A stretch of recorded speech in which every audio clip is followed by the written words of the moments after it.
জয় শ্রীরাম। দেখো, আমি যে রথযাত্রা করছি সেই রথযাত্রায় উত্তরপ্রদেশের সুরহিপুর, আর এখানে আসার পরে আমি একজন বাঙালির সঙ্গে পরিচয় হয়ে গেল। বাঙালিটা বাড়ি আমার আশেপাশেই, তারাপীঠে শাহাপুর, আর ওনার শ্বশুর বাড়ি হচ্ছে আমাদের পাঁচতুপি জজান। আপনার নামটা? পুষ্পেন্দু কুমার মণ্ডল। আর এই দেখো রামলালা মূর্তি, আমার যে রথ, ওনারা একটু একটু আগে নিয়ে আসে, এই দেখো রথটা টানছে।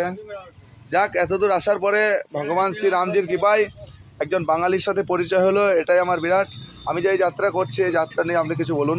ঠিক আছে, আসছেন যখন এখানে তার কিন্তু ভালোই, আবার চলে আসুন, আবার আসুন এখানে, আবার সবাই এখানে রাম মন্দির হবে। আবার আপনার বাড়ি? আমার বাড়ি শাহপুর, বীরভূম। আর আমার বাড়ির কাছাকাছি ওনার শ্বশুর বাড়ি।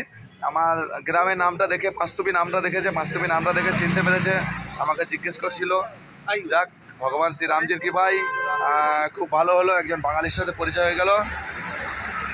আর এত রাম ভক্ত যে দেখছো, তাদের জন্য আমার তরফ থেকে জয় শ্রীরাম। আর সকলে যারা এই ভিডিওটা দেখছো, কমেন্টে আমার যে মনোবল, সেই মনোবলকে বাড়ানোর জন্য অবশ্যই জয় শ্রীরাম লিখে যাবে। আর ভিডিওটা শেয়ার করে আমার পাশে দেখো। সাথে সাথে যারা আমার এই রথযাত্রায় সামিল হতে চাও, সাথ দিতে চাও, তারা অবশ্যই আমার এই পেজটা ফলো করে গেও। জয় জয় শ্রীরাম। ফেসবুক চালাও তো?